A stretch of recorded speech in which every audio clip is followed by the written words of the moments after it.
के भयंकर इलाके में अपने माता पिता के साथ रहने वाली 12 वर्षीय सिया अपनी बिल्डिंग के टेरेस से नीचे गिरी। पर क्या वो वाकई में गिरी थी या फिर उसे गिराया गया था? और दूसरी तरफ एक लड़की जिसे किसी ने कैद में रखा हुआ था, वो अब तक जिंदा तो थी लेकिन बुरी हालत में थी। क्या इन दोनों लड़कियों का आपस में कोई कनेक्शन था या फिर ये दोनों किसी अलग अलग वहशियाना दिमाग की बलि चढ़ गई थी? किसने किया था इन मासूमों के साथ खिलवाड़? वो एक ही इंसान था या फिर दो अलग अलग लोग इन अपराधों को अंजाम दे रहे थे?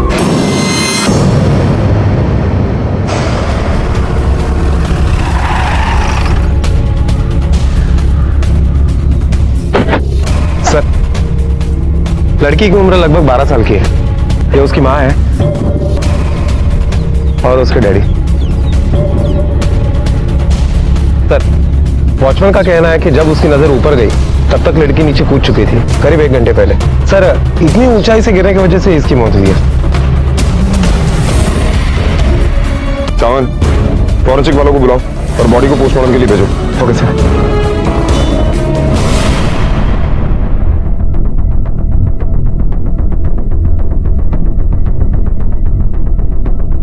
सेटअप को देख के लग रहा है कि लड़की ने सुसाइड कमिट किया है। हो सकता है, लेकिन फिलहाल कुछ कहा नहीं जा सकता। एक काम करो, फॉरेंसिक वालों को ऊपर बुलाओ। हो सकता है कोई फिंगरप्रिंट्स या कोई एविडेंस मिल जाए। और ये भी पता करो कि टेरेस का दरवाजा हमेशा खुला रहता है या फिर किसी ने खोला। शायद ज्यादातर तो खुला ही रहता है। वो क्या, यहाँ के बच्चे ना बहुत शरारती हैं, ताला ही तोड़ देते हैं। मैंने सेक्रेटरी साहब को बोला था कि नया ताला लाने को, लेकिन शायद अभी तक तो नहीं लाया। हम आपकी सिचुएशन समझते हैं, लेकिन पुलिस इन्वेस्टिगेशन के लिए हमें आपसे कुछ इन्फॉर्मेशन चाहिए। देखने से तो यही लगता है कि एक सुसाइड केस है, लेकिन क्या आपकी बेटी सुसाइड कर सकती थी? सुसाइड के पीछे क्या वजह हो सकती है, आप जानती हैं? उसके ऊपर पढ़ाई का इतना दबाव डाला गया कि उसने एक कदम उठा लिया। देखिए, साफ साफ बताइए आप कहना क्या चाहती हैं? मेरे पति मधुकर डॉक्टर है, वो सिया को भी डॉक्टर बनाना चाहते थे, अपने से भी बड़ा डॉक्टर। बेटा, सिया तुम लोगों की अच्छी दोस्त थी ना? कैसी थी वो? अंकल वो बहुत अच्छी थी। अच्छा ये बताओ कि सिया पढ़ाई में वीक थी क्या? और इस वजह से उसके पापा उसे बहुत मारते थे? वीक तो नहीं थी वो अंकल, पर पता नहीं उसके पापा उसे इतना क्यों मारते थे, लेकिन उसे इतना प्यार भी करते थे। इधर डरती क्यों हो? देखो तुम्हारे लिए मैं क्या लेकर आया हूँ। ये देखो पिज्जा और ये है आइसक्रीम। अब पूछो क्यों? क्यों पापा? क्योंकि तुम्हारी टीचर का मुझे फोन आया था और उन्होंने कहा हमारी सिया ऐसे कंपटीशन में फर्स्ट आई है, फर्स्ट। कांग्रेचुलेशन। थैंक यू पापा। Welcome welcome. चलो पार्टी करो, all the best. Sir, Madhukar बेचारी बच्ची को मारता बहुत था। हर रोज उसके शरीर पे मार का कोई न कोई निशान तो रहता ही था। और वर्षा के कम पढ़े लिखे होने की वजह से मधुकर बहुत दुखी रहता था, उसे हमेशा दबाए रखता था। उसकी तो मधुकर के सामने आवाज ही नहीं निकलती थी। अंकल, जिया हमेशा कहा करती थी कि उसके पापा उसे इसलिए मारते थे कि वो पढ़ाई करने बैठे और हमेशा फर्स्ट रैंक लाए। जब उसके मार्क्स अच्छे नहीं आते तो उसके पापा उसे बहुत मारते थे, और जब उसके मार्क्स अच्छे आते थे तो उसके पापा उसे गिफ्ट भी देते थे। सर, टेरेस मध्ये सीसीटीव्ही कॅमेरा नाहीये। मेन गेट और पार्किंग एरिया में सीसीटीवी के फुटेज में सिया की सिर्फ गिरने की फुटेज दिखाई दे रही है। सर, मैं उसकी भलाई के लिए उसको मारता था। मला हाउस ही मेरा मुलीला मारायची। वो अच्छा प्रोग्रेस करे, अच्छे मार्क्स लेकर आए, इसीलिए बस। तुमने अपनी बच्ची को इतना टॉर्चर किया कि उसने सुसाइड कर लिया। सर, आप ये कैसे कह सकते हो कि मेरी वजह से मेरी बेटी ने सुसाइड किया? क्या सबूत है आपके पास सर? ये ना मेरी जाहिल गवार बीवी की बातों में आकर ना आप मुझ पर ये ऐसा इल्जाम लगा रहे हैं। तुम्हारी बीवी ही नहीं बल्कि तुम्हारे पड़ोसियों ने भी यही कहा है कि तुम अपनी बच्ची को बहुत टॉर्चर करते थे और शायद इसीलिए उसने सुसाइड किया। मैं नहीं मानता, आई एम सॉरी, मैं नहीं मानता इस बात को। मैं जानता हूँ मेरी बेटी कमजोर थी, पर इतनी भी कमजोर नहीं थी कि वो सुसाइड करे। सर, उसका मर्डर हुआ है और जिसने भी उसका मर्डर किया है ना सर, आप उसको जल्द से जल्द पकड़िए और कड़ी से कड़ी सजा दीजिए। मधुकर सिया को मारता था, उसे टॉर्चर करता था, लेकिन उसे टॉर्चर भुलाना भी आता था। वो सिया को प्यार करता, उसे तोहफे देता ताकि मार की इंटेंसिटी कम हो और सब बैलेंस रहे। ताकि सिया सुसाइड करने के बारे में ना सोच पाए। और सर वर्षा ने भी हमें मधुकर के बारे में एक ही साइड बताई है और दूसरी छुपाई है। यह भी हो सकता है कि वर्षा मधुकर से परेशान हो, क्योंकि मधुकर वर्षा को कुछ समझता ही नहीं था और इसी रिएक्शन में वर्षा ने उसके खिलाफ हमें बयान दिया हो। इसका मतलब सावंत सच कुछ और ही है। सर, सिया की PM report.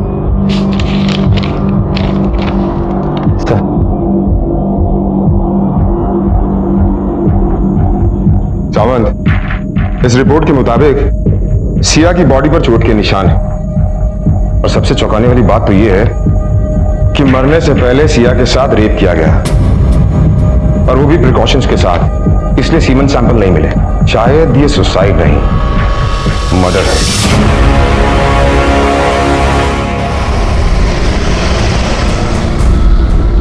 Sir forensic report के हिसाब से टेरेस पे जो कुर्सी और लकड़े का बॉक्स मिला है उस पर सिर्फ सिया के फिंगरप्रिंट्स मिले हैं। बाकी टेरेस पे बहुत से लोगों के निशान मिले हैं जो सिक्योरिटी गार्ड या और लोगों के हो सकते हैं। सर मुझे लगता है कि सिया सबसे पहले टेरेस में गई, उसने वो कुर्सी रखी, उसके ऊपर लकड़े का बॉक्स रखा और ऊपर से कूद गई। ये एक सुसाइड केस लग रहा है सर। सावंत, ये केस उलझता ही जा रहा है। सिया की मौत को पुलिस अब तक आत्महत्या ही समझ रही थी और उसके पीछे मुख्य आरोपी उसके पिता मधुकर को मान रही थी। लेकिन सिया की पोस्टमार्टम रिपोर्ट में बलात्कार के खुलासे ने इस केस को एक अलग रूप दे दिया। पुलिस की तहकीकात और सवाल दुगने हो गए। और दूसरी तरफ एक लड़की जिसे किसी जगह पर कैद करके रखा गया था, आखिर वो लड़की कौन थी? उसे किसने और क्यों कैद किया था और वो इस बच्ची के साथ क्या करना चाहता था? क्या सिया और इस बच्ची के बीच में उम्र के अलावा भी कोई और समानता थी? सिया की पोस्टमार्टम रिपोर्ट से हमें पता चला है कि सिया की मौत से कुछ घंटे पहले उसका रेप किया गया था। क्या सर? इसीलिए मैं बोल रहा हूं, मेरी बेटी ने आत्महत्या नहीं की, उसका खून हुआ है। वो हम देख लेंगे। आप सिर्फ ये बताइए कि सिया का कोई बॉयफ्रेंड था? सर मेरी बेटी सिर्फ 12 साल की थी। आप क्या पूछ रहे हैं? हम सिर्फ इंक्वायरी के लिए पूछ रहे हैं। मुझे नहीं पता। अच्छा ये बताइए, कोई ऐसा आदमी को सिया को तंग करता था, छेड़छाड़ करता था? सर मुझे सच में नहीं पता, उसने कभी बताया नहीं था ऐसे। हो सकता है कि आपको नहीं पता हो, लेकिन सिया ने आपकी बीवी को बताया। ये बताइए कि आपकी बीवी वर्षा कहाँ है, हमें उनसे बात करनी है।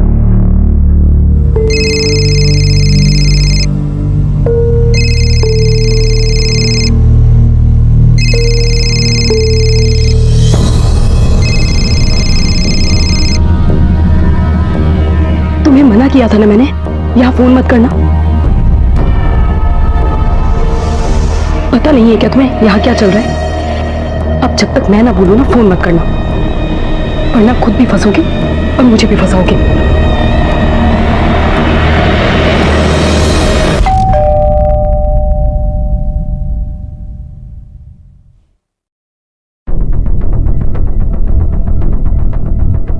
बुलाइए। वर्षा, वर्षा! इंस्पेक्टर साहब वाले, तुमसे बात करनी है कुछ।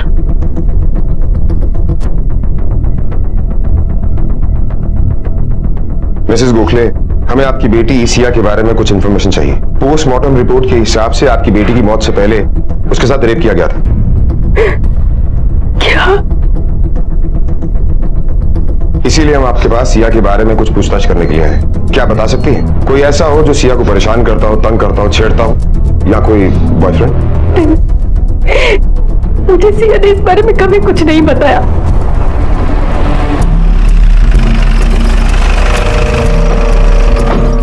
सावंत, तुमने नोटिस किया वर्षा के चेहरे पर उसकी बेटी के जाने का दुख कम, किसी और बात का डर ज्यादा था। ये जरूर हमसे कुछ ना कुछ छिपा रही है। एक काम करो, इसकी सारी इंफॉर्मेशन निकालो और इनकी सोसाइटी में जितने भी सीसीटीवी कैमरा है सबकी फुटेज चेक करो, शायद कोई सबूत मिल जाए। Okay sir. सावंत, ये तो सिर्फ कॉरिडोर की फुटेज, इसमें कुछ भी नहीं। मेन डोर और रिसेप्शन की फुटेज कहाँ है? सर उन दोनों जगह के कैमरास खराब थे, इसलिए वहां की फुटेज नहीं मिल पाई। सावंत, आजकल छोटे छोटे बच्चों के पास मोबाइल होता है, पता करते हैं कि ये सिया के पास पर्सनल मोबाइल था या नहीं। नहीं सर, मधुकर ने कभी भी सिया को मोबाइल के लिए अलाउड नहीं किया। सावंत, इसके स्कूल के दोस्त और सोसाइटी के दोस्तों से पता करते हैं। अगर ये लव एंगल है तो उसके किसी ना किसी दोस्त को जरूर पता होगा। सिया ने इसे कभी कुछ बताया नहीं था और ना ही मैंने कुछ नोटिस किया था कि कोई उसे स्टॉक कर रहा है या उसका अफेयर चल रहा है। अच्छा बेटा, आप सिया की बेस्ट फ्रेंड हो? नहीं सर। कौन था उसका बेस्ट फ्रेंड? ये क्या नाम है आपका बेटा? सर माधुरी। अच्छा बेटा, सिया ने तुम्हें कभी किसी लड़के के बारे में बताया? कोई उसे पसंद करता हो या वो किसी को पसंद करती हो? नहीं सर, पर मैंने एक बार उसके बैग में पॉइजन की बोतल देखी थी। सिया फेस वॉश देना मेरे बैग में।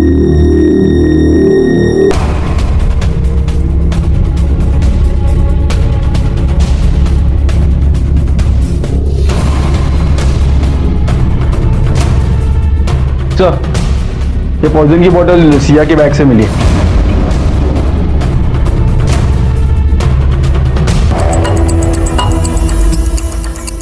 सावन, ये केस सुसाइड से मर्डर और अब मर्डर से वापस सुसाइड पर आ गया। इस सुसाइड के पीछे आखिर कौन हो सकता है? सर, हो सकता है कि मधुकर के शक्ति के साथ साथ रेप की वजह से सिया इतनी निराश हो गई कि उसने आत्महत्या कर ली हो। मधुकर के अलावा कोई और भी हो सकता है इस रेप के पीछे, जिसके बाद सिया ने सुसाइड कर ली। ये आदमी स्कूल का हो सकता है, इनकी सोसाइटी का हो सकता है, या फिर बॉयफ्रेंड।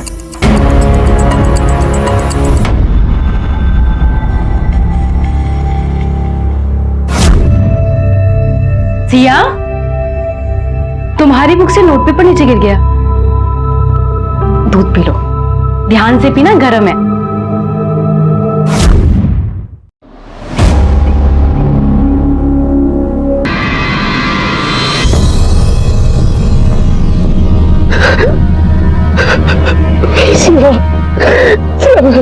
तुम्हारे अच्छे के लिए करता था सर, मुझे माफ कर दो सिया, तुम वापस आ जाओ सिया। दुनिया का सबसे बड़ा दुख वो होता है जब माँ बाप अपने बच्चे की अर्थी निकलते हुए देखते हैं। बच्चे माता पिता के सपने होते हैं और शायद उनका भविष्य भी, लेकिन जब माँ बाप उन्हें अपना सपना पूरा करने की मशीन बना दें, उन्हें प्यार के एहसास से दूर रखें और उन्हें डर से रूबरू कराएं, तो फिर परिणाम वही होता है जैसा कि मधुकर और वर्षा का हुआ। क्या बच्चों से प्यार, जिम्मेदारी और जुड़ाव का मतलब सिर्फ किताबी ज्ञान होता है? क्या माता पिता बच्चों के दोस्त नहीं बन सकते, ताकि बच्चे अपनी हर खुशी, अपनी हर गलती सबसे पहले अपने माता पिता के साथ शेयर करें? सिया मर चुकी है, माँ बाप अपनी गलती मानते हुए एक दूसरे को जिम्मेदार ठहरा रहे हैं, और वही पुलिस आत्महत्या और कत्ल की कड़ी सुलझाने में जुटी है। दूसरी तरफ वर्षा का भी एक सच है जो बाहर नहीं आया है, और तीसरी तरफ है वो लड़की जिसके बारे में किसी को कोई जानकारी नहीं है कि वो कौन है और उसे किसने, क्यों और कहां कैद करके रखा है। सर, मधुकर और वर्षा के कॉल रिकॉर्ड।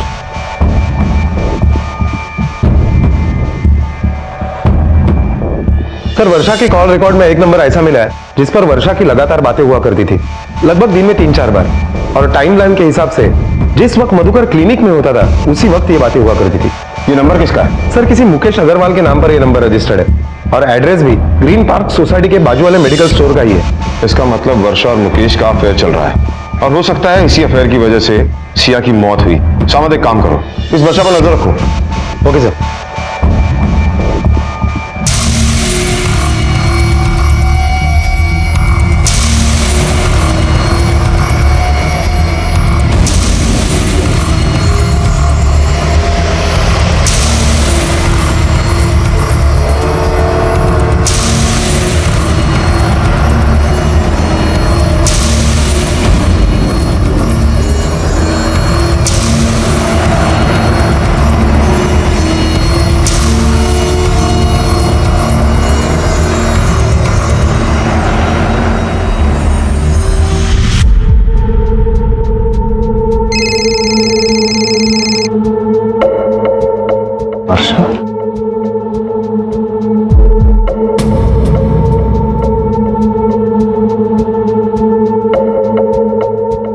राहुल, थोड़ा दुकान संभालना, मैं आता हूँ।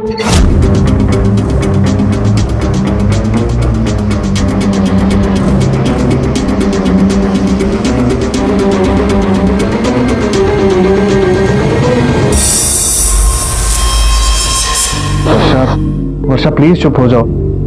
देखो, सिया के जाने का दुख मुझे भी है, लेकिन उन्हीं को कौन टाल सकता है, और तुम्हारे ऐसे रोने से वो वापस नहीं आ जाएगी ना।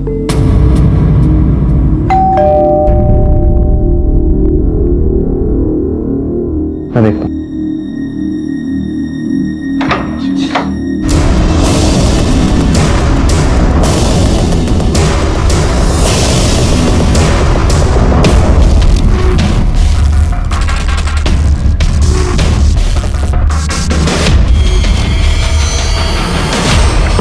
मैं अपनी बेटी को बहुत प्यार करती थी, बहुत प्यार। और मुकेश से भी। वो सब तो मधुकर की वजह से हुआ। उसने कभी मेरी इज्जत ही नहीं की, पति का प्यार नहीं दिया, बीवी होने का सम्मान नहीं दिया। इसलिए मैं मुकेश की तरफ खींची चली गई। उसने इंसान समझा मुझे। मधुकर वो तो जानवरों से ज्यादा बदतर व्यवहार करता था मेरे साथ। घुटन होती थी मुझे उसके साथ। और तुम्हारी यही घुटन तुम्हारी बेटी की मौत का कारण बनी। चल बोल, तूने ही सिया को मारा ना? क्योंकि तुम्हारे और वर्षा के अफेयर के बारे में वो सब कुछ जान चुकी थी और वो सारी बातें मधुकर को जाके बताने वाली थी। इसीलिए तुमने सिया के साथ रेप किया और बाद में बिल्डिंग से उसे फेंक कर मार डाला। ऐसा मैंने कुछ नहीं किया साहब। हाँ, ये सच बात है कि मेरा अफेयर वर्षा के साथ चल रहा है, लेकिन सिया के साथ सब ऐसी घिनौनी हरकत मैं उसके साथ करने के लिए सोच भी नहीं सकता हूँ साहब। मेरा और मुकेश का रिश्ता कभी मेरी बेटी से बढ़कर नहीं हुआ। सिया को तो पता भी नहीं था हमारे बारे में। हेलो, क्या? हाँ, हम अभी पहुंचते हैं। सर मुझे कुछ समझ में नहीं आ रहा है, मेरे साथ क्या हो रहा है, मैं क्या कर रहा हूँ सर, मुझे कुछ समझ में नहीं आ रहा है सर। ये इनोसेंट बनने का नाटक बंद कर। कुछ समझ में नहीं आया तो इसलिए कानून को अपने हाथ में लगा। सर मेरी इकलौती बेटी मुझे छोड़कर चली गई है। वो क्यों मरी, कैसे मरी, मुझे कुछ पता नहीं है। और मेरी बीवी मुझे कब से धोखा दे रही है ये भी पता नहीं है सर। सर मैं पागल हो जाऊं। तेरे इस पागलपन का इलाज है हमारे पास। जब मारपीट के केस में जेल जाएगा ना, तब ठीक होकर बाहर निकलेगा। तब तुझे समझ में आएगा कि तूने अपनी बेटी के साथ क्या किया। डिक्टेटर बनने की बजाय अगर अच्छा बाप बनता तो आज तेरी बेटी जिंदा होती और तेरी आज ये हालत ना होती। वर्षा, तुम्हें जितना रोना है आज रो लो, क्योंकि तुम्हारे दुख वाले दिन अब खत्म होने वाले हैं। मधुकर तुम्हारे साथ पहले इतना बुरा बर्ताव करता था और इस हादसे के बाद तो वो तुम्हारा जीना हराम कर देगा। वर्षा, मेरी बात सुनो, तुम जल्दी से डिवोर्स पेपर्स तैयार करो ताकि हम दोनों साथ में रह सके। और अब तो सिया भी नहीं है, जिसकी वजह से तुम्हें डिवोर्स का डिसीजन लेने में प्रॉब्लम हो रही थी। तुम्हें ऐसा क्यों लगा कि सिया तुम्हारे और मेरे बीच में रुकावट बन सकती थी? वर्षा, मैंने सोचा शायद। सच सच बताओ, सिया को पता था तुम्हारे और मेरे बारे में? तुमने बताया? कहीं तुमने उसे हमारे रास्ते के बीच में से हटाने के लिए पहले उसके साथ और बाद में उसे? सर, पूछताछ में पता चला है कि मुकेश एक डिवोर्सी है और उसे अपनी पहली बीवी से 3 बेटियां हैं। मुकेश को बेटियों से सख्त नफरत है और इसीलिए उसने वर्षा पर प्रेशर डाला कि वो मधुकर के साथ साथ सिया को भी छोड़कर उससे शादी कर ले, लेकिन वर्षा ने साफ साफ इनकार कर दिया। सर, कहीं ऐसा तो नहीं कि अपना रास्ता साफ करने के लिए मुकेश ने ही सिया के ऊपर रेप किया हो और बाद में उसे मार डाला हो? मुकेश के पास मोटिव है, लेकिन वर्षा से शादी करने के लिए वो सिया का रेप क्यों करेगा? सावध, एक काम करो, इस मुकेश के कैरेक्टर के बारे में सारी इंफॉर्मेशन निकालो, और ये इंफॉर्मेशन उसकी एक्स-वाइफ से बेटर हमें कौन दे सकता है? अंजलि जी। जी जी, मैं हूँ मुकेश की एक्स वाइफ। और कैरेक्टर का क्या है, वो तो बिना कैरेक्टर का आदमी है। जबान से जितना मीठा है उतनी गहराई से कड़वाहट है उसके अंदर। उसको जो चाहिए वो उसे हासिल ही करता है। दूसरे के तकलीफ और दुख के बारे में जरा भी नहीं सोचता। काफी तकलीफ दी है उसने आपको। कहीं ये गुस्सा इसलिए तो नहीं कि उसने आपको छोड़ दिया? उसने मुझे नहीं, मैंने उसे छोड़ा है कि दिए हुए जख्मों के निशान अभी भी मेरे शरीर पर है। आपसे एक सवाल पूछना है, क्या मुकेश ने कभी आपके साथ जबरदस्ती करने की कोशिश की, या वो इस हद तक जा सकता है कि किसी का रेप करे? सब वो इंसान कुछ भी कर सकता है। कितनी बार तो मैं बीमार होने के बाद भी उसने मेरे साथ जबरदस्ती की है। देख, सच बोल, वरना कुछ नहीं बोलने के जुर्म में अंदर सड़ता रहेगा। तेरा मालिक तो छूट जाएगा, लेकिन तेरी बेल करवाने के लिए तुझे कोई नहीं मिलेगा। इसे तो अच्छा है कि तू सब कुछ सच बता दे। साहब, हम सबको वर्षा मैडम और साहब के चक्कर के बारे में पता था साहब। वो दोनों मुकेश सर के घर पे ही मिलते थे, जो हमारे मेडिकल शॉप के एकदम सामने वाली बिल्डिंग में ही है। और हाँ साहब, उन दोनों के अफेयर के बारे में वर्षा मैडम की बेटी को भी पता चल गया था। अपनी मौत से 2 दिन पहले वो आई थी मेडिकल शॉप में मुकेश सर के साथ झगड़ा करने। घर में तो ताला है। एक्सक्यूज मी मैम, जी, ये मुकेश अग्रवाल कहाँ गया कुछ पता है? कहाँ गए पता नहीं, पर पर हाँ, रात को जाते हुए देखा, बड़ी जल्दी में थे। Thank you ma'am.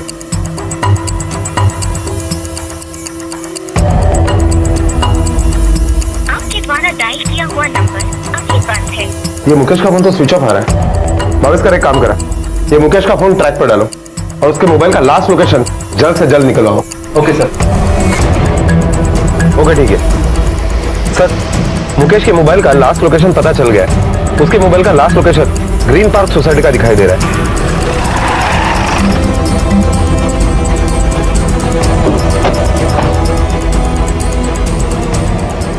ये तो मुकेश की बाइक है सामान, इसका मतलब वो इसी सोसाइटी में है। चलो।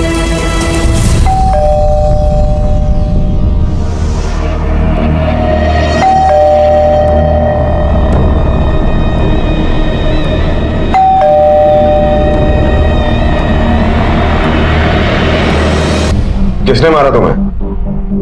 सर वर्षा ने। वर्षा ने? क्यों? वो सोचती है कि मैंने सिया के साथ जबरदस्ती की, फिर उसे मार डाला। वर्षा ये सच है कि ये सिया को हमारे रिलेशनशिप के बारे में पता लग गया था। उसे हमारे रिश्ते के बारे में पता था? ये बात तुमने मुझे क्यों नहीं बताई? तुमने ही उसके साथ रेप करके उसे मार दिया ना? सच है ना ये? ऐसा कुछ भी नहीं है और मैं सच बोल रहा हूँ। तुम झूठ बोल रहे हो। वर्षा प्लीज, इस वक्त तुम बहुत गुस्से में हो। मैं तुमसे बाद में बात करूंगा। सर मैं वर्षा को कैसे यकीन दिलाऊं कि मैंने ऐसा कुछ भी नहीं किया? वो बच्ची थी, तो उसके साथ ऐसी घिनौनी हरकत मैं कभी सोच भी नहीं सकता। मैं तो उसे अपनी बेटी की तरह मानता था। तुम क्या मानते थे और क्या नहीं मानते थे ये तुम समझो, लेकिन सच्चाई क्या है वो हम पता लगा ही लेंगे। मेरी बेटी सिया छोटी सी उम्र में वो इतनी बड़ी हो गई कि उसने मुझे पलक भी नहीं लगने दी। उस दिन मेरे और मुकेश के रिश्ते के बारे में पता था। कैसा लगा होगा उसे जब उसे मेरे और मुकेश के बारे में पता चला होगा? कितना गुस्सा आया होगा, कितना दुख हुआ होगा उसे। कहीं ऐसा तो नहीं कि मैंने अपनी बेटी को मार दिया, मेरी वजह से सुसाइड किया उसने? कैसी माँ, मैंने अपनी बेटी को मार दिया। सर इस केस में जितने भी सस्पेक्ट हैं, उन सभी के पास मोटिव है, लेकिन उसके बावजूद भी उनके खिलाफ हमारे पास कोई सबूत नहीं है। सामंत, इसका मतलब शायद इस केस की एक और कड़ी है जो अभी तक हमारे हाथ नहीं लगी। सिया की मौत आत्महत्या और कत्ल का एक अनसुलझा रहस्य बनी हुई थी। संदिग्ध एक नहीं कई थे, लेकिन सबूतों के अभाव में पुलिस अब भी असली कातिल से दूर थी।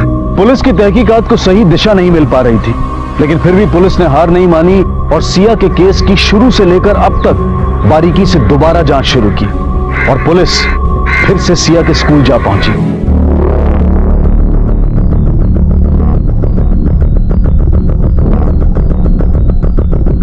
बेटा, सिया यहीं बैठती थी ना? Yes sir. ANKUSH, अंकुश। सर मुझे कभी सिया में इंटरेस्ट नहीं था सर। सर वो ही मेरे पीछे पड़ी थी सर, फ्रेंडशिप करना चाहती थी सर वो, बल्कि उसको मालूम था कि मेरी गर्लफ्रेंड माधुरी है सर। आई स्वेयर सर, वो मेरा पीछा भी करती थी सर।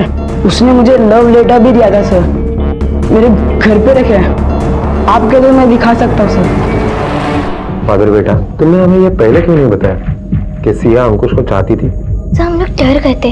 हमें लगा कि आप सिया के सुसाइड के लिए हमें ब्लेम करोगे और हम लोग फंस जाएंगे और आप लोग घर पे सबको बता दोगे। ये सब करने के लिए तुम स्कूल जाती हो? हैं? देखिए, अब ये बताओ कि तुम सिया से आखिरी बार कब मिले थे?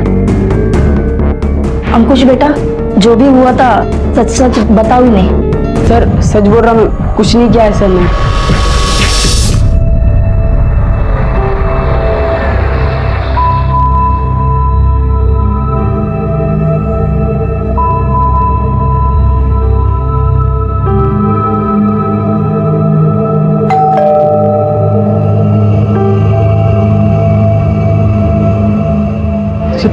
दरवाजा क्यों नहीं खोल रही? चाबी दे जरा।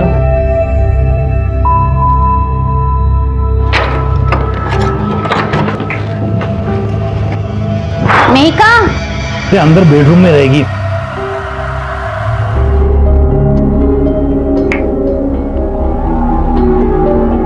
अजी सुनिए, क्या हुआ? रूम में अजीब सी स्मेल आ रही है।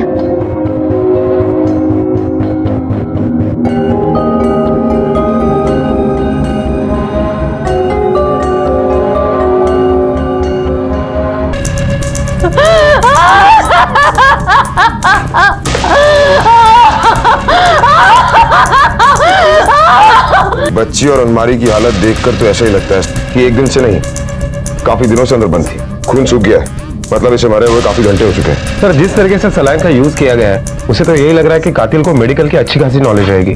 लेकिन मेरी एक बात समझ में नहीं आ रही है, अगर उसे इसे मारना ही था तो इतने दिनों तक उसने इसे जिंदा क्यों रखा? यही जवाब तो ढूंढना है सावन।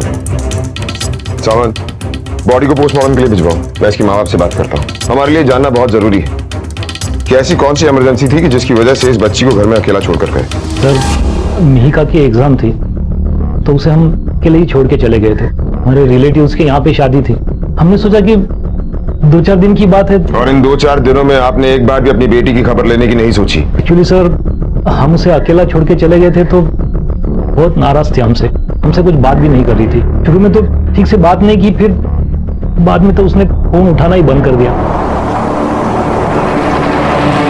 ये 1-2 दिन में गुस्सा ठंडा हो जाएगा फिर। और हमने यहाँ पे आके देखा तो मिहिका तो। अच्छा ये बताइए कि आप लोगों को किसी पर कोई शक जो ये कर सकता है?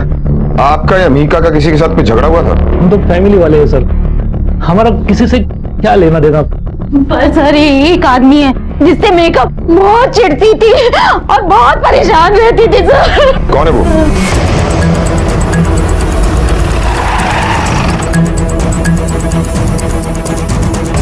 बेटा, ये राधेश्याम दुबे का घर कहाँ है?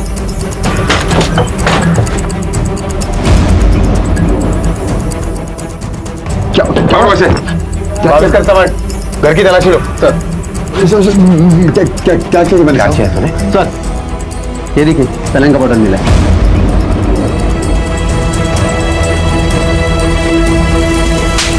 मैंने कुछ नहीं किया साहब, मैंने कुछ नहीं किया, मुझे जाने दो साहब। देख, मिहिका की डेड बॉडी के पास जो सलाइन बॉटल मिली और जो तेरे घर से सलाइन बॉटल बरामद हुई वो एक ही केमिस्ट की शॉप से खरीदी गई थी। बॉटल खरीदना भी अब क्या गुनाह है? वो तो मैंने साहब अपनी जोड़ी के लिए खरीद के रखा था। बहुत सीरियस है वो साहब। देख, हमें अच्छी तरह से पता है कि तू शादीशुदा नहीं है। अब सब कुछ सच सच बता दे, वरना तेरे अंदर इतनी सलाइन की बोतलें चढ़ाएंगे कि तू फट जाएगा। क्यों मारा? तू ऐसे नहीं बोलेगा, तोड़ो इसे।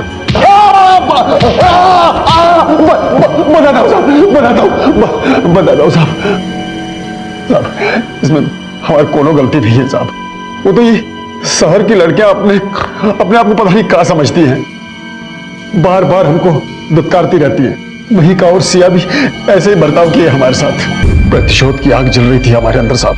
फिर हमें खबर लगी कि जोशी जी और उनकी वाइफ बाहर गांव रिश्तेदार के पास शादी में जा रहे हैं। तो हमने भी सोचा कि भगवान ने भी हमें अच्छा मौका दिया है अपने अपमान का बदला लेने के लिए। बस जैसे ही जोशी जी घर से बाहर निकले, हम घर के अंदर घुस गए। मेरा बदला तो पूरा हो गया, लेकिन एक ठोस समस्या खड़ी हो गई। अब इस ससुरी का क्या करते हम?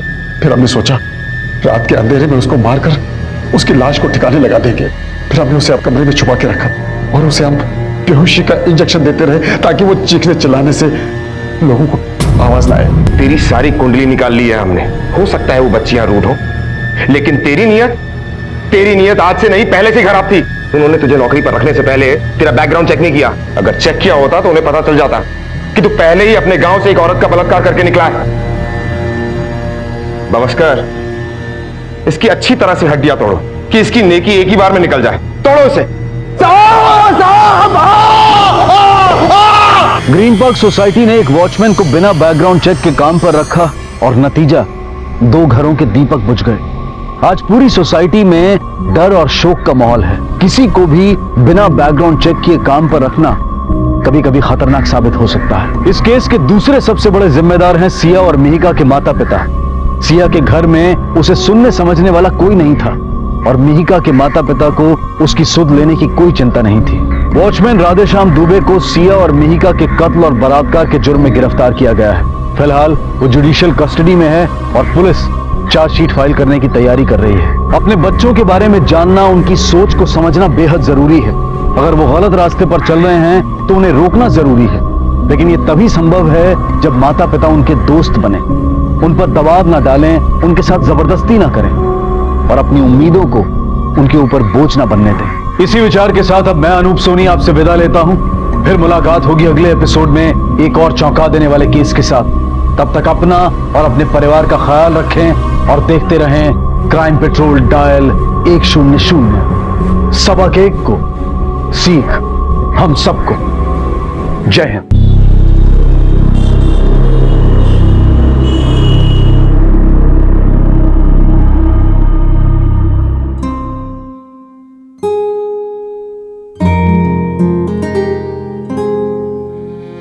जाने दो ना सुभद्रा, होता रहता है। इस झगड़े के चक्कर में हम अपनी 35th एनिवर्सरी क्यों खराब करें? देखो 9:30 बज गए हैं, अभी तक हमने केक भी नहीं काटा। चलो केक काटते हैं। अब समझा मैं, मैडम को गुलाब जामुन पसंद है ना? मुझे पता है मैडम का मूड केक से नहीं गुलाब जामुन से ठीक होता है। बस 2 मिनट बैठो, मैं अभी गर्मा गर्म गुलाब जामुन पेश करता हूँ। हाँ? अभी आया।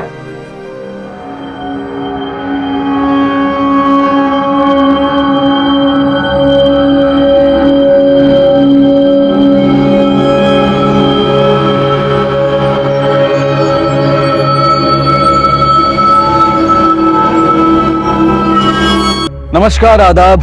क्राइम पेट्रोल डायल 100 में आप सबका स्वागत है।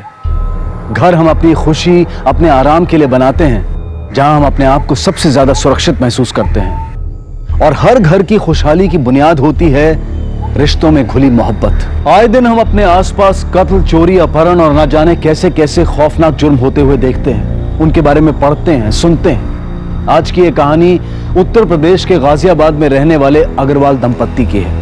उनकी शादी की 35वीं वर्षगांठ पर उन्हें मौत के घाट उतार दिया गया। आखिर उनके साथ ऐसा क्यों हुआ? क्या उनके कत्ल के पीछे का कारण उनका पैसा, उनकी जायदाद थी, या फिर वजह कुछ और थी? आखिर कौन जिम्मेदार था इस खौफनाक जुर्म का?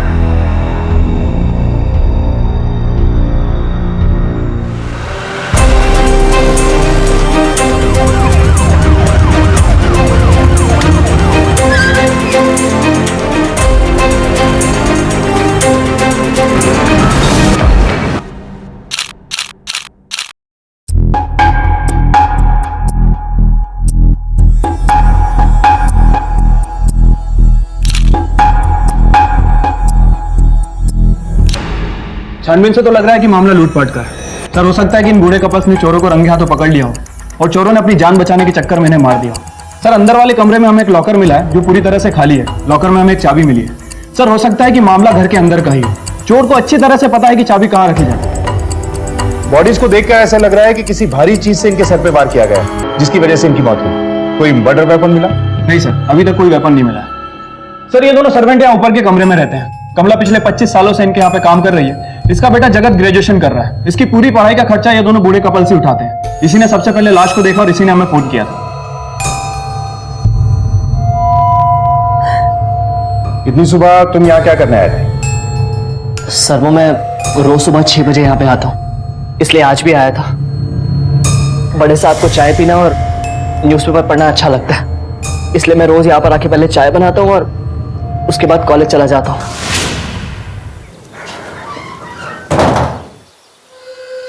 माँ।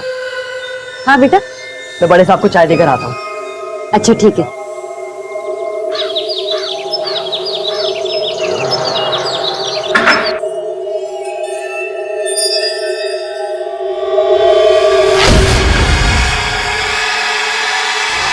आप लोगों ने रात में कोई आवाज सुनी थी?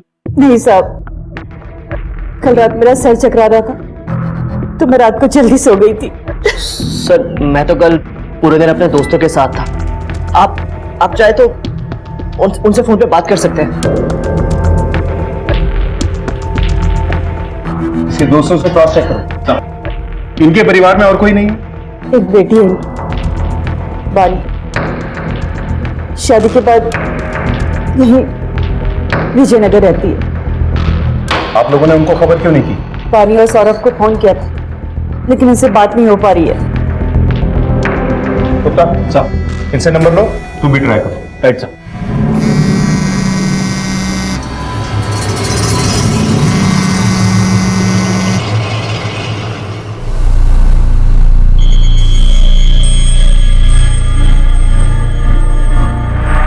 जगत,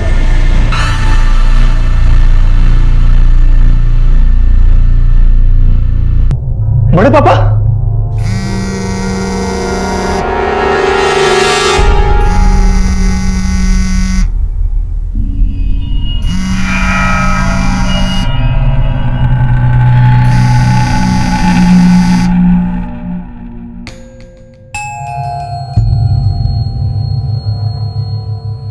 जी हमारे बड़े पापा और बड़ी मम्मी, हम लोग यहीं फर्स्ट फ्लोर पे रहते हैं।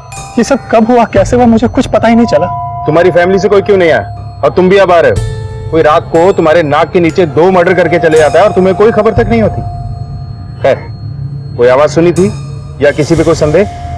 नहीं सर, अब हमारा तो अलग से एंट्रेंस है। और सर मुझे रात को ही पता चला कि मेरी नानी आईसीयू में है, इसलिए मैं मम्मा को सुबह सुबह एयरपोर्ट छोड़ने चला गया, क्योंकि उनकी सुबह 6:30 की फ्लाइट थी और पापा की तबीयत ठीक नहीं रहती, इसलिए जब हम लोग निकले तो वो सो रहे थे।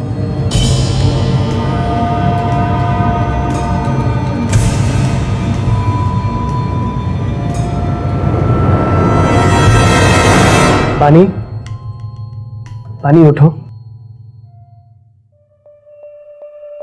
उठो।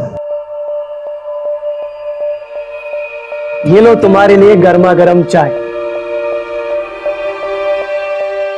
अरे यार, रात गई बात गई, इतना गुस्सा लेके कहां जाओगी? चलो ठीक है, आज संडे है ना, तुम्हें शॉपिंग कराने लेके चलता हूं, ओके? अरे यार, अब क्या कान पकड़ के माफी मंगवाओगी मुझसे?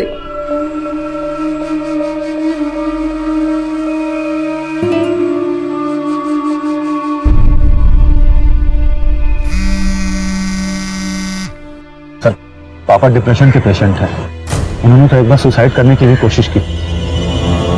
ऐसा क्या हो गया था जो उन्होंने सुसाइड करने की कोशिश की? सर, हमारा फैमिली बिजनेस था, कंस्ट्रक्शन और बिल्डिंग मटेरियल्स का। एक दिन बड़े पापा और पापा में कुछ कड़वाहट आ गई। बड़े पापा ने 25 साल पहले ही सब कुछ मेरे पापा के नाम कर दिया था। क्योंकि बड़े पापा एक नामी वकील थे, इसलिए उन्होंने अपनी प्रैक्टिस फिर से स्टार्ट की।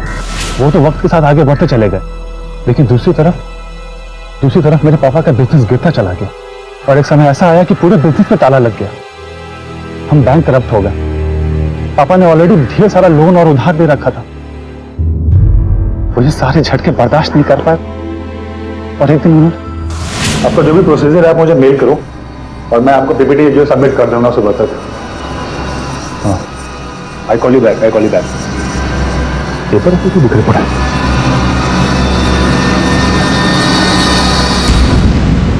तब उस दिन तो डॉक्टर्स ने पापा को जैसे तैसे बचा लिया, लेकिन असल में पापा को बचाने वाले हमारे बड़े पापा ही थे। उन्होंने एक झटके में सारे उधार चुका करके हमारे घर की इज्जत और पापा की जान दोनों ही बचा ली थी। निकेत, ये लो, और मार्केट में जिसका भी उधार है पूरा चुकता कर दो। किसी का एक भी पैसा बाकी नहीं रहना चाहिए। राजन, मैं अपनी वसीयत दोबारा बनाना चाहता हूं। आज से मेरी सारी प्रॉपर्टी में बानी के साथ साथ निकेत का भी बराबर का हिस्सा होगा। और हाँ, मेरी जो 5 करोड़ की इंश्योरेंस पॉलिसी है वो भी इन दोनों में बराबर से डिवाइड कर दो। मेरे बेटा, बड़े पापा, आप इंसान नहीं भगवान हैं। पापा की जान बचाकर आपने जो ये एहसान किया वो मैं कभी जिंदगी भर नहीं भूलूंगा।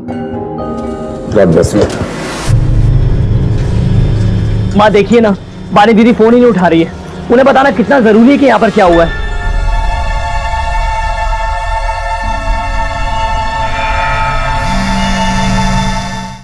इस नाइट में जो गार्ड होता है उससे बात हुई? नहीं सर, हम उसे कांटेक्ट करने की कोशिश करें। ठीक है, केबिन चेक करो। Right sir.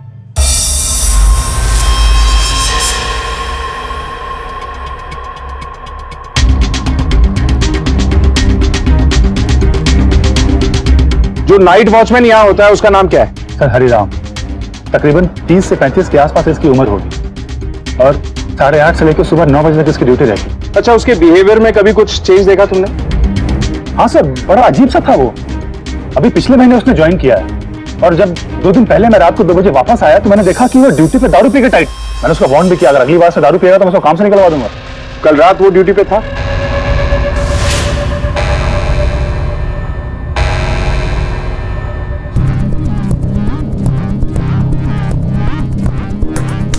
सर रात के 8:30 बज रहे थे और वो हमेशा उसी वक्त काम पे आया करता था। अच्छा, जब तुम एयरपोर्ट जा रहे थे तब तुमने उसे देखा था? नहीं सर, मुझे अच्छी तरह से याद है, जब मैं आया तो 1-2 बार हॉर्न भी बजाया।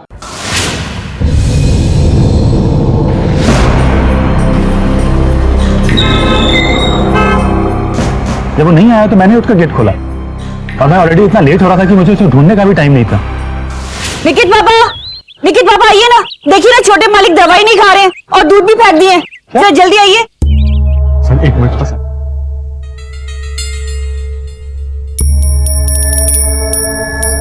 सर ये सीसीटीवी तो काफी वक्त से खराब है सर। पता नहीं लोग इतने लापरवाह क्यों होते हैं। इनकी सुरक्षा के लिए लगाई गई चीज भी कोई काम नहीं आ रही। कम से कम अब तो वो लोग किसी को बुला के इसे ठीक कराएं। Okay sir. सर ये चिट्ठी मुझे प्रभात के डॉक्यूमेंट से मिली है। 20,000 रुपए डस्टबिन में डाल दो, वरना तुम्हारे साथ अच्छा नहीं होगा। आखिरी बार समझा रहे हैं, डस्टबिन में 20,000 रुपए डाल दो। इसका मतलब प्रभात की जरूर किसी से कोई दुश्मनी थी। गुप्ता साहब, इस वॉचमैन वाले एंगल में जरूर कोई गड़बड़, इसका पता लगाओ। राइट। और हाँ, इस घर में जितने भी लोग आते जाते हैं, दूध वाला, अखबार वाला, कचरे वाला, सबसे पूछताछ करो। मुझे ऐसा लगता है इसमें किसी बाहर वाले गैंग का हाथ है और जिसकी खबर किसी अंदर वाले ने दी। Right sir. क्या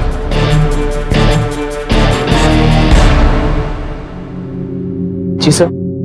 ये नाइट वॉचमैन सुबह 6-6:30 बजे के आसपास गायब था? हाँ सर, बड़े साहब को देखने के बाद मैं सीधा नाइट वॉचमैन के पास आया था।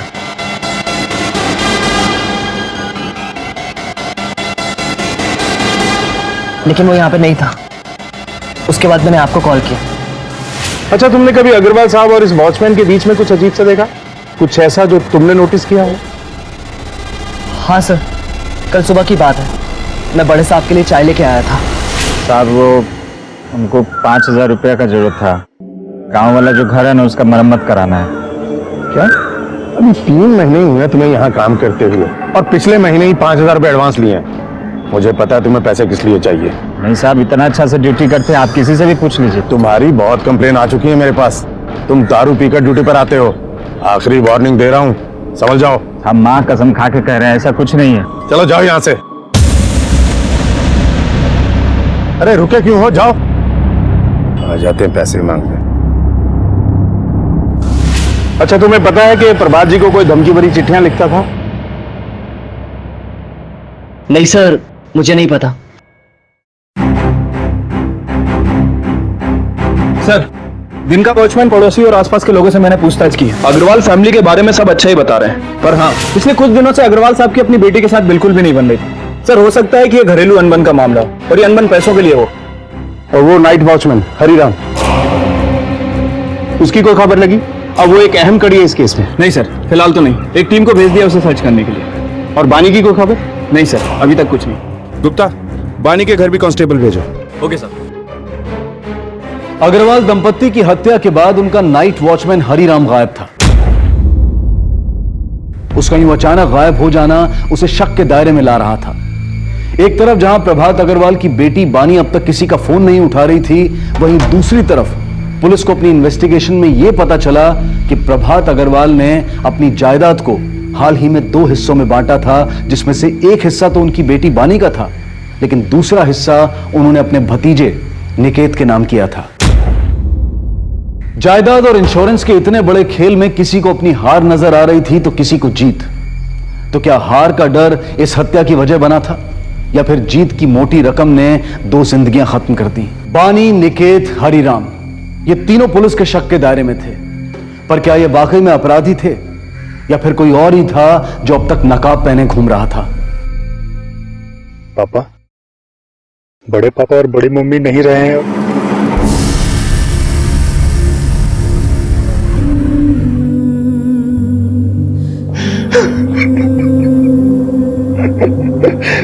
बानी बहुत दुलारी है इस घर की। उसे जिंदगी के सारे सुख देने में बड़े साहब और मालकिन ने कोई कसर नहीं छोड़ी थी।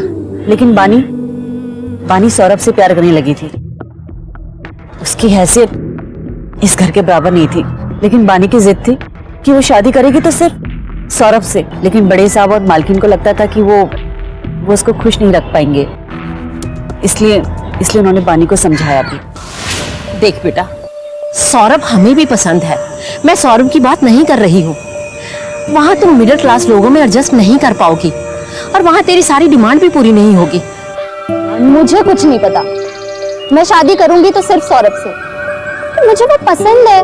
बेटा, तुम्हें क्या लगता है शादी के बाद भी सब ऐसा ही रहेगा? नहीं, ये नौकर चाकर, ये सुख सुविधाएं जिनकी तुम्हें आदत है ना, सब खत्म हो जाएगा, क्योंकि सौरभ इन्हें अफोर्ड नहीं कर पाएगा। उसे थोड़ा वक्त दो बेटा, क्योंकि उसकी जॉब अभी भी शुरू हुई है। बस इतनी सी बात। पापा, अगर मेरी शादी हो जाएगी तो क्या आप मेरे पापा नहीं रहोगे? और वैसे भी स्टैंडर्ड मेंटेन करने के लिए तो पापा है ना। प्लीज मान जाओ प्लीज। इधर आओ, मेरी बात सुनो। हम दोनों के रहन सहन में बहुत फर्क है, जो तुम्हें समझना पड़ेगा। हा? मतलब आप नहीं मानोगे ना? अरे बेटा बानी सुनो। बानी दीदी सौरभ भैया से बहुत प्यार करती थी, लेकिन बड़े मालिक और मालकिन उनके रिश्ते से बिल्कुल खुश नहीं थे। इसलिए बानी दीदी ने अपने आप को बेडरूम में लॉक कर दिया और साथ ही साथ भूख हड़ताल भी कर दी। बानी बेटा, बानी बेटा दरवाजा खोलो। खाने पर कैसा गुस्सा? बानी, मुझे डर लग रहा है, कहीं अंदर उसने कुछ कर ना लिया हो। अरे नहीं, तुम परेशान मत हो, मैं देखता हूँ। बानी, बानी बेटा, बेटा बाहर आ जाओ। अरे बाहर आओगी तो कुछ बात करते हैं ना। कोई बात नहीं करनी मुझे। अब अगर आप लोगों ने हाँ नहीं की तो दरवाजा तोड़कर मेरी लाश निकाल लीजिएगा। अब अगर या तो मेरी सौरभ से शादी होगी, नहीं तो मौत। अरे बानी बेटा, कैसी बातें कर रही हो तुम? सुनो, परेशान मत हो। अरे बेटा, बाहर नहीं आओगी तो सौरभ से मिलोगी कैसे? आ जाओ।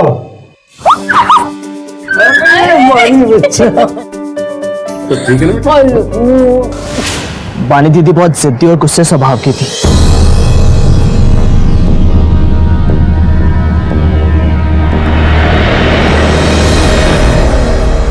लेकिन सबकी दुलारी थी।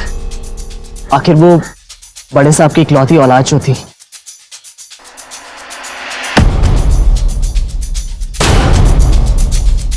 वो मैं आपको एक बात बताना भूल गया। कौन सी बात? यही कि बानी बड़े पापा और बड़ी मम्मी की अपनी बेटी नहीं है। मतलब कि उन्होंने बानी को किसी से गोद लिया था। कुछ पता है किससे? नहीं सर, ये मुझे आइडिया नहीं है। ये शादी मेरी जिंदगी की सबसे बड़ी मिस्टेक है। बर्बाद कर दिया तुमने मुझे। अब मैं यहाँ किसी भी कीमत पर नहीं रुकूंगी। बानी लिसन, अगर तुम्हें मुझसे इतनी प्रॉब्लम थी तो शादी से पहले सोचना चाहिए था। बानी, अभी भी कुछ नहीं बिगड़ा, मैं सब ठीक कर दूंगा।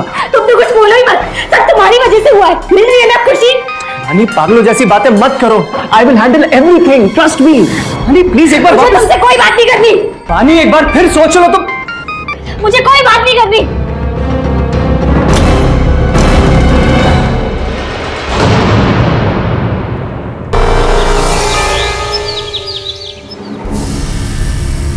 भाई साहब, ये क्या मैं सुन रहा हूँ? बाहर सब लोग बातें कर रहे हैं कि प्रभात अग्रवाल किसी की बेटी को उठाकर ले आया है अपनी बेटी बनाकर। अरे नवीन मेरे भाई, तो इसमें बुराई क्या है? बच्ची सुभद्रा को पसंद है, उसका उसके साथ मन लग गया है, हमने इसे कानूनन अडॉप्ट किया है, तो तुम्हें इससे एतराज क्या? एतराज है भाई साहब। ऐसे कैसे किसी की बच्ची को आप घर में उठाकर ले आओगे? ऐसे आगे चलकर सारी जायदाद में इसका भी हिस्सा बनेगा। नवीन, जैसे तुम्हारा बेटा निकेत तुम्हारे हिस्से की प्रॉपर्टी का हकदार है, वैसे हमारी प्रॉपर्टी की हकदार ये होगी।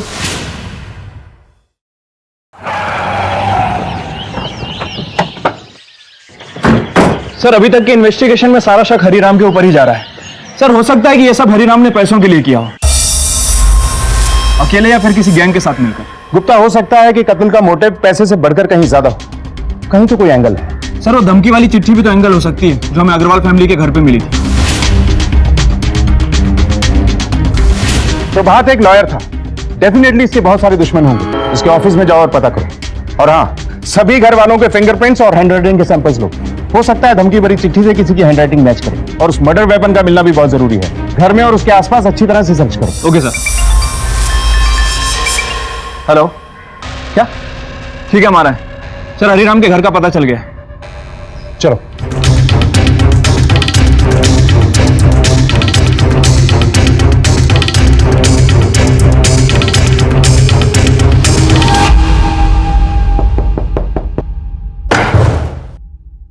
तलाशी लो घर की। देखो सर।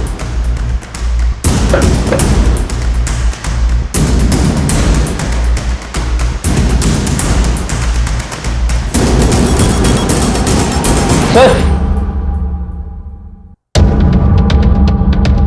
आसपास पता करो हरिराम को आखिरी बार कब देखा गया। अगर पैसे और जेवर यहां हैं तो वो भी आसपास होगा। अपने खबरियों को फैला दो। अब सवाल बस एक है, हरिराम ने अकेले ये सब किया है या फिर वो किसी के इशारों पे नाच रहा है? हाँ सर, मेरी मम्मी पापा से कहा सुनी हुई थी। बचपन से हर चीज पर सिर्फ मेरा ही हक था। मुझे हमेशा उनकी फुल अटेंशन मिली है, पर अचानक से उन्होंने सब कुछ आधा आधा बांट दिया था। आज से मेरी सारी प्रॉपर्टी में बानी के साथ साथ निकेत का भी बराबर का हिस्सा होगा। और मुझे उससे कोई प्रॉब्लम नहीं थी, लेकिन उन्होंने मुझसे खर्चा पानी छीन लिया था। मेरे सारे क्रेडिट कार्ड, डेबिट कार्ड सब बंद कर दिए थे। उनका कहना था कि मैं अपने हस्बैंड के साथ एडजस्ट करूं।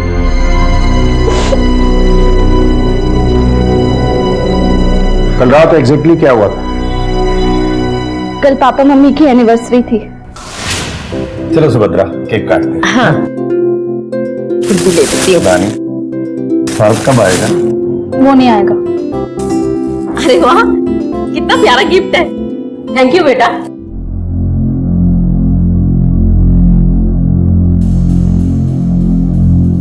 मुझे पता है ये गिफ्ट आपकी हैसियत से काफी छोटा है, पर क्या करूं, मेरी उतनी औकात ही नहीं है। वो मेरा पति उतने पैसे नहीं कमाता है ना, आपको तो पता ही है ना। बेटा, तुम्हें तो अपने पति पर प्राउड फील करना चाहिए। अरे हमें तो खुशी है तुम्हें सौरभ जैसा पति मिला। हीरा चुना है तुमने। हाँ, पर उस हीरे की कीमत तो पीतल जितनी भी नहीं है ना। और वैसे भी आपको तो आपका वारिस मिल गया है, इस खानदान का खून, निकेत। हीरा क्या है, मैं तो बाहर वाली हूँ, एडॉप्टेड हूँ। नशा करके आई हो? अपने माँ बाप के सामने कैसे बात की जाती है समझ में नहीं आता। पागल हो गई है। पागल हो गई हूँ मैं? सच सबको करवा लगता है पापा। और वैसे भी आपने अपनी खुशी के लिए मेरा यूज किया है। जब शादी हो गई तो लगा बस उतर गया सर से बोझ। मैं तेरे सामने हाथ जोड़ती हूँ, चुप हो जा। चुप नहीं होंगी आज मैं। सौरभ का एक्सक्यूज देके आपने मुझसे मेरी सारी लग्जरी छीन ली। क्यों? क्योंकि आपका अपना खून निकेत वापस आ गया है। कल तक जिसने आपको पूछा तक नहीं, आज उसको अपनी प्रॉपर्टी में हिस्सा दे दिया, इसलिए क्योंकि आपका खून है ना। कितने सेल्फिश हो आप लोग। आपने ये सब मेरे साथ जानबूझ के किया। दिखा दी ना अपनी औकात। क्या हो गया तुझे? पागल हो गई है? इस दिन के लिए पाल पोस के तुझे बड़ा किया था कि माँ बाप के सामने इस तरीके से बोले। जिस जायदाद को लेके तू तमाशा कर रही है ना, तो कान खोल के सुन ले। इस घर से तुम्हें एक कौड़ी भी नहीं मिलेगी। तेरा और हमारा रिश्ता आज से खत्म। चले जा यहाँ से, चले जा। पराए खून को पाल के हमने बहुत कर देगी, बहुत कर देगी। अच्छा, अभी से रिश्ते खत्म हो गए। आपको पता है कि आपके बायोलॉजिकल माँ बाप कौन है? सर, मेरे लिए मेरे माँ बाप ही सब कुछ थे, और कोई मैटर नहीं करता। अच्छा, मैंने परसों सुबह 4 बजे की फ्लाइट बुक कर दी है। आप 6:30 बजे तक आ जाएंगे। ठीक है, तू अपना ध्यान रखना। तू टेंशन मत ले, बाकी मैं आके संभाल लूं। निकेत बाबा, छोटे मालिक सो गए हैं, आपका खाना कमरे में लगा दिया है, खा लेना।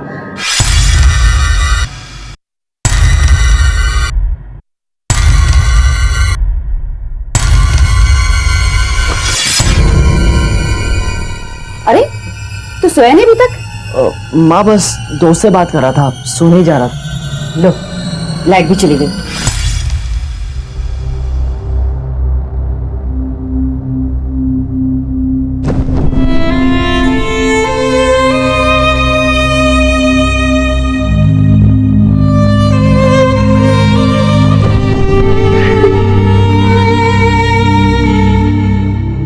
कब तक छुपा पाओगे? पता नहीं। अब पछताने से क्या फायदा? अगर मेरी बात मान ली होती तो अभी किसी को रोना नहीं पड़ता।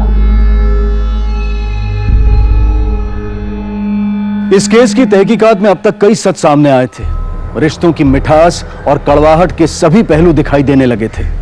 बानी के अंदर का ज्वालामुखी फट पड़ा था और शक के घेरे में प्रभात के वकालत के पेशे को लेकर भी कई दुश्मन थे। पुलिस इस बात को भी मानकर चल रही थी कि यह केस लूटपाट और हत्या का भी हो सकता है, क्योंकि वॉचमैन हरिराम भी गायब था। पुलिस इस मामले में हर मुमकिन गुंजाइश को टटोल रही थी। सर, प्रभात और सुभद्रा की पोस्टमार्टम रिपोर्ट आ गई है। सर, दोनों ही विक्टिम्स के सर पर किसी भारी चीज से हमला किया गया था। लगातार खून निकलने की वजह से इन दोनों की मौत हुई है। और सर, हत्या का समय 9 से 10 बजे के बीच का है। 9 से 10 इस टाइम पे तो बानी और वॉचमैन हरिराम दोनों घर पे थे। हेलो, क्या? ठीक है, हम आते हैं। सर, हरिराम के बारे में एक लीड मिली है, वो कहीं छुप कर बैठा है। चलो।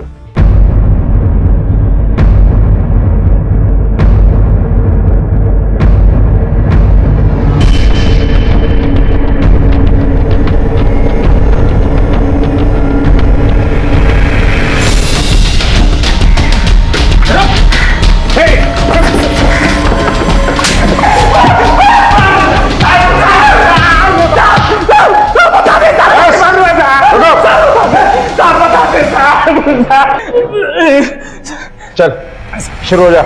हम किसी को नहीं मारे, ना किसी को मारने का सुपारी दिए साहब। देख, झूठ बोल के अपनी हड्डियां तोड़वाने से अच्छा है कि सच बोल। वो चोरी के जेवर और पैसे हमें तेरे घर से मिले हैं और हमने तेरी पुरानी हिस्ट्री भी खोद निकाली है। जहां तू पहले नौकरी करता था वहां भी चोरी हुई थी, इसी वजह से तुझे निकाला गया था। साहब, हम कुछ नहीं किया। हमको क्या मिलेगा मालिक और मालिक को मार के? साहब सच बता रहे। कहीं ऐसा तो नहीं कि ये सब तूने किसी और के कहने पे किया हो और इस चीज के तुझे पैसे मिले हो? जीवन में मेरे को मच्छर नहीं मार पाएगा, आदमी कहां से मारेंगे साहब? तो फिर वो जेवर और पैसे कैसे आए तेरे घर पे? हमको नहीं मालूम साहब। तो ये बता कि कल रात को क्या हुआ? रात में हम ड्यूटी पे करीब 8 बजे पहुंचे। उसके बाद 9:30 बजे हम देखे कि इस दिन के लिए पाल पोस के तुझे बड़ा किया था कि माँ बाप के सामने इस तरीके से बोले? चले जा यहाँ से, चले जा।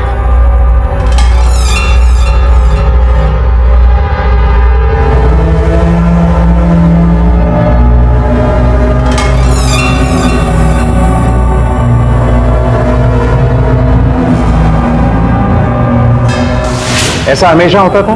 साहब, हम जब से आए तब से बानी दीदी को ऐसे ही देख रहे हैं। बहुत गुस्से में रहती है वो।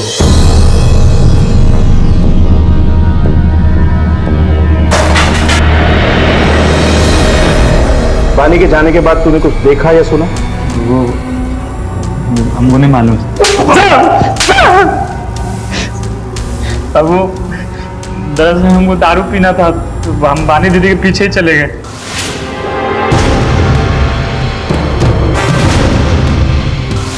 हमको लगा कोई नहीं आएगा तो बस सोचे थोड़ा मूड बना। उसके बाद कहाँ गया थे? साहब, हम पास के ठेके पे थे। कुछ दोस्त यार मिल गए थे तो हम लोग पीने लगे। अब शायद ज़्यादा हो गया था, हम सो गए।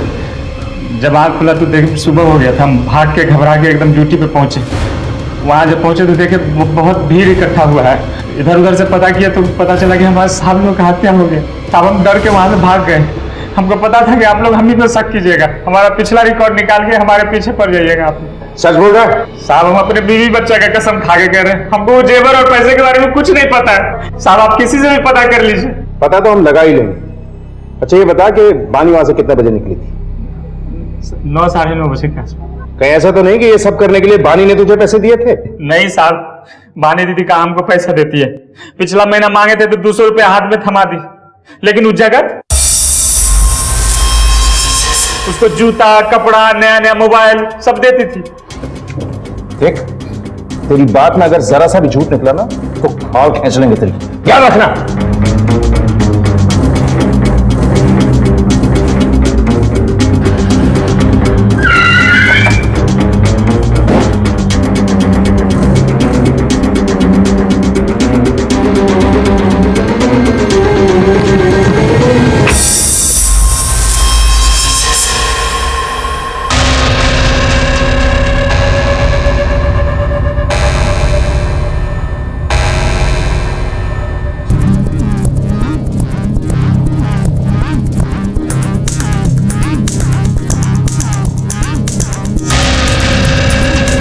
सब कहां से आया? और ये पैसे बानी देती है ना तुझे?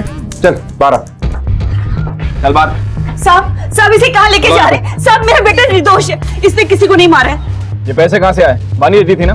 क्यों देती थी वो बोल।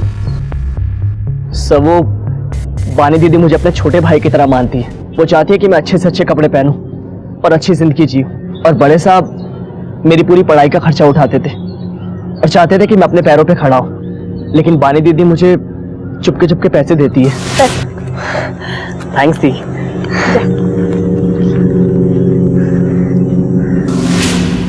एक दिन घर में कुछ प्रॉब्लम हुई और उन्होंने पैसे देना बंद कर दिया। और पैसे ना मिलने की वजह से तुझे प्रॉब्लम, गुस्सा आया और तूने इस प्रॉब्लम को ही खत्म कर दिया। साहब हम उन्हें क्यों मारेंगे? वो हमारे अन्नदाता थे, उन्हें मार के हमें क्या मिलेगा? अब निकेत से क्यों नहीं पूछते? बड़े मालिक के मरने का तो सबसे ज्यादा फायदा तो उसी का हुआ ना। आज से मेरी सारी प्रॉपर्टी में बानी के साथ साथ निकेत का भी बराबर का हिस्सा होगा।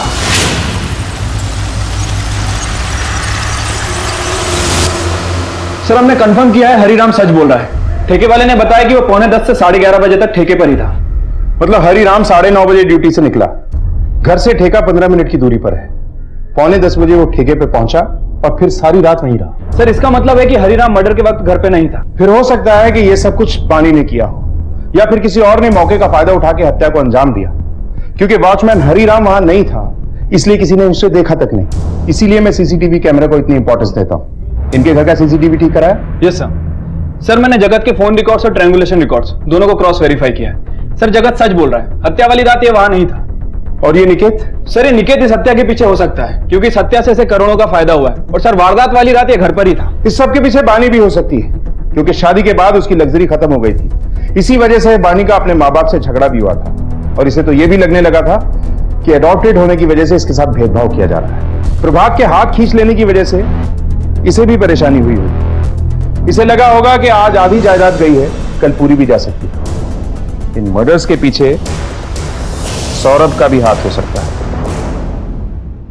सर अंकल आंटी को मैंने ही मना किया था बानी को पैसे देने के लिए। शादी के 6 महीने बाद भी इतनी लग्जरी में जी रही थी क्योंकि इसे माँ बाप इसके सब कुछ प्रोवाइड करते थे और इसकी वजह से हमारा रिलेशनशिप खराब हो रहा था। इंसान की चादर जितनी छोटी होती है ना, उसे पैर उतने ही फैलाने चाहिए। किसी ने मेरी फेवरेट गेम पे फिल्म बनाई है। तेरी फेवरेट कहाँ से होगी? बोल। मैंने कितने बार कहा कि जो महंगा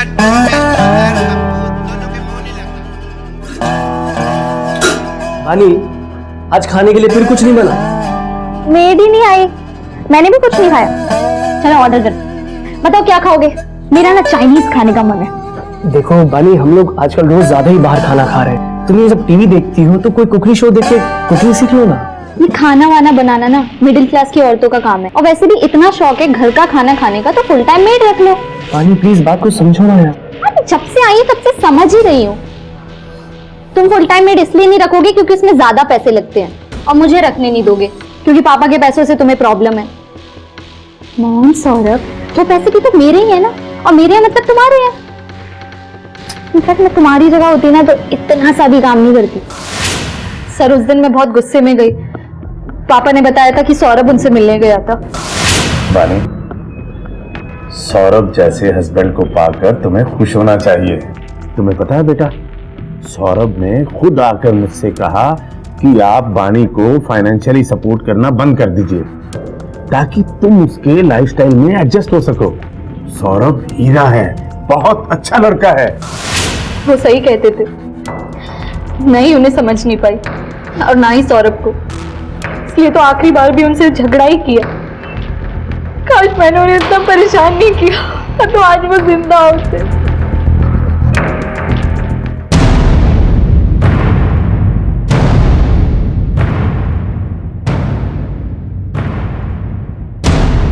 ये वही बात है जिसे आप अपने साथ अपने घर से लेकर आई थी? हाँ सर, झगड़ा करते वक्त ही मेरे हाथ में ही था और फिर हाथ में ही रह गया। इसे फॉरेंसिक लैब भेजो। Okay sir.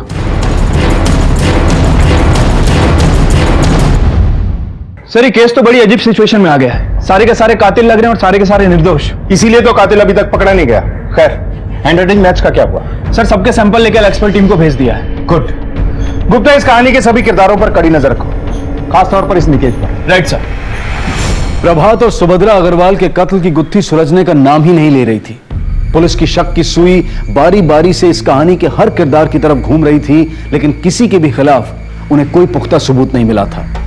और फिर अचानक एक ऐसी बात सामने आई जिसकी वजह से सबके होश उड़ गए। इस केस में आए इस नए मोड़ ने इस केस की दिशा कहीं और ही मोड़ दी।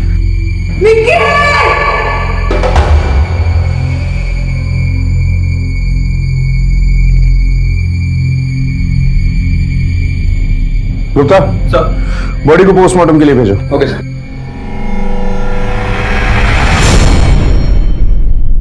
सर मैं जब 6:30 बजे घर पहुंची और देखा तो आपको किसी पे शक है? हाँ, बानी पे। उस नौकरानी की बेटी को घर की महारानी बना दिया था भाई साहब ने। क्या बानी नौकरानी की बेटी? किस नौकरानी की? हमारे घर की नौकरानी कमला। कमला, तुम अकेली दोनों बच्चों की परवरिश कैसे करोगी? मैं सोच रही थी कि बानी हम गोद ले लेते हैं। बानी हमें दे दो। हाँ कमला, हम कानूनन इसे अडॉप्ट करना चाहते हैं। तुम्हारी आंखों के सामने यहीं इसकी परवरिश होगी, यहीं पढ़ाई लिखाई होगी, इसका भविष्य बनेगा, इसकी जिंदगी बन जाएगी। हाँ कमला, मना मत करना, ये बच्ची हमें दे दो। अच्छा, अले अले अले अले मेरे बच्चा। लेकिन हमें तो अभी तक किसी ने नहीं बताया कि बानी नौकरानी की बेटी है। आपको कोई क्यों बताएगा? अरे सब लोग उस नकचड़ी और जिद्दी बानी से डरते थे। उसने अपना कन्यादान भी कमला को करने नहीं दिया ताकि किसी को पता नहीं चले कि वो कमला की बेटी है। और आज जब मेरे बेटे को भाई साहब की प्रॉपर्टी में से हिस्सा मिल रहा था तब वो बर्दाश्त नहीं कर पाई और उसी ने मेरे बेटे को मार दिया। नौकरानी की बेटी को घर की महारानी बना दिया था भाई साहब ने। बानी नौकरानी की बेटी? किस नौकरानी की? हमारे घर की नौकरानी कमला। लेकिन हमें तो अभी तक किसी ने नहीं बताया कि बानी नौकरानी की बेटी है। आपको कोई क्यों बताएगा? अरे सब लोग उस नकचड़ी और जिद्दी बानी से डरते थे। उसने अपना कन्यादान भी कमला को करने नहीं दिया ताकि किसी को पता नहीं चले कि वो कमला की बेटी है। और आज जब मेरे बेटे को भाई साहब की प्रॉपर्टी में से हिस्सा मिल रहा था तब वो बर्दाश्त नहीं कर पाई और उसी ने मेरे बेटे को मार दिया। ये सब झूठ है। मेरी बेटी सबसे प्यार करती थी, वो किसी को मार ही नहीं सकती, खासकर उन्हें जिनको वो अपना माँ बाप और सबको समझती थी। गुप्ता साहब, बानी को बुलवाओ और यहाँ का सीसीटीवी फुटेज चेक करो। देखो कि कल रात यहाँ कौन कौन आया था। ओके साहब।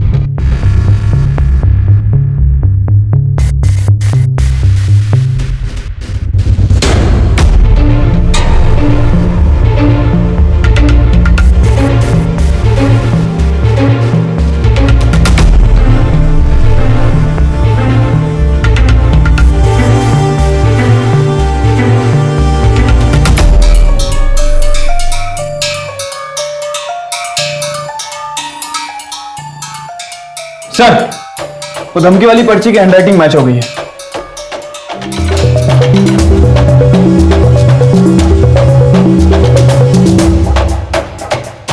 अब समझ में आया कि इन दोनों डेड बॉडीज पर घाव एक जैसा क्यों था।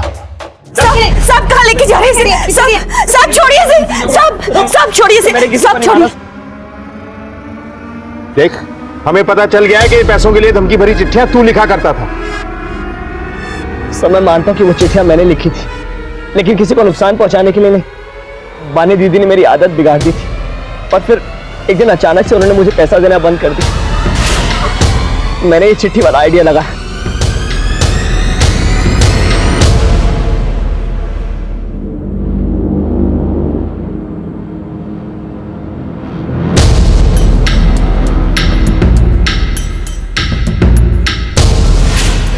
लेकिन मैंने किसी को मारा नहीं। जोर मत कर, तुझे पैसे मिले और तूने उन लोगों को। इसकी कोई गलती नहीं है, इसने किसी को नहीं मारा। मेरा बेटा किसी को नहीं मार सकता साहब। कौन? कैसे मारा उन्हें? सर मैंने नहीं मारा सर किसी। हमने सीसीटीवी फुटेज चेक किया है और गार्ड ने भी हमको बताया कि ना तो कोई घर में आया और ना कोई गया। इसका मतलब साफ है कि कातिल घर में ही मौजूद था और अब भी है। क्या लगा रहा है? सीधे सीधे बोल, वरना थाने ले जाकर ऐसी कुटाई करूंगा ना। बोल कैसे मारा? बोल कैसे मारा मैंने? सिलबट्टे से मारा।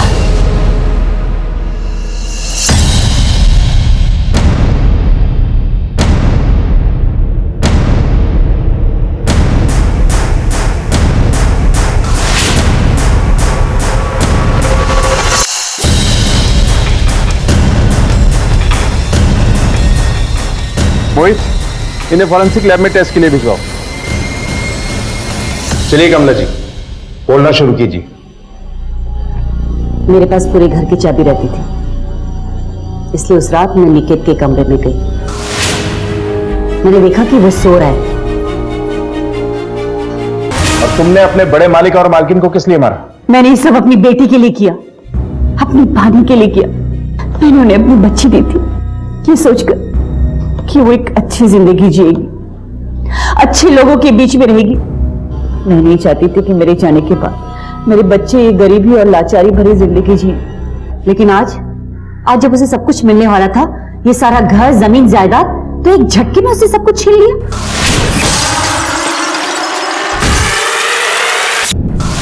उन तीनों की वजह से दुखी थी मेरी बच्ची।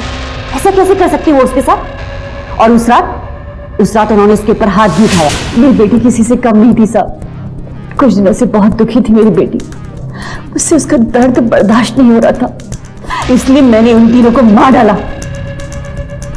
ताकि मेरी बेटी सुखी रह सके, एक अच्छी जिंदगी जी सके। उस रात मैं दही जमाने घर गई थी। बाहर निकली, मैं ऊपर गई और ऊपर से सिलबट्टा ले आई और फिर अंदर जाकर उन दोनों को मार डाला। मुझे पता था कि अलमारी की चाबी कहाँ है। मैंने अलमारी खोली और सारा जेवर और पैसा निकाला और सीधा जाकर हरिराम के घर छोड़ाई। मुझे हरिराम का घर पता था और मुझे यह भी पता था कि आधे से ज्यादा समय तो वो नशे में रहता है। मैंने ये सब इसलिए किया ताकि सारा इल्जाम हरिराम के ऊपर आ जाए और मुझ पर कोई शक न करे। माहू साहब, जो कुछ किया अपने बच्चों के लिए किया, उनके अच्छे भविष्य के लिए किया, ताकि मेरे बच्चे खुश रह सके। कमला की यह चाह थी कि उसकी बेटी बानी को दुनिया की हर खुशी मिले, लेकिन इस चाह की कीमत क्या किसी की जान की कीमत से बड़ी हो सकती है? प्रभात और सुभद्रा अग्रवाल ने कमला की बेटी बानी और बेटे जगत के लिए एक अच्छी और जिम्मेदार जिंदगी ही सोची थी, लेकिन कमला की सोच ने उनकी समझ और सीख को पैसे से तोल दिया और नतीजा क्या निकला? 2 मासूम लोगों का कत्ल। आशाओं और आकांक्षाओं की कोई सीमा नहीं होती। इन्हें पूरा करने की लालसा में कभी कभी हम अपने शुभचिंतक को अपना दुश्मन समझ बैठते हैं और कुछ ऐसे कर्म कर जाते हैं जिनका पछतावा हमें हमेशा रहता है। इसलिए बेहद जरूरी है कि हम अपनी जिंदगी को एक सकारात्मक सोच और अच्छे विचारों के साथ जिएं। इसी विचार के साथ अब मैं अनूप सोनी आपसे विदा लेता हूं। फिर मुलाकात होगी अगले एपिसोड में एक और चौंका देने वाले केस के साथ। तब तक अपना और अपने परिवार का ख्याल रखें और देखते रहें क्राइम पेट्रोल डायल 100। सबक एक को सीख हम सबको। जय हिंद। इस तरह के और भी एपिसोड देखने के लिए हमारे चैनल को सब्सक्राइब करें और बेल आइकन दबाना ना भूलें।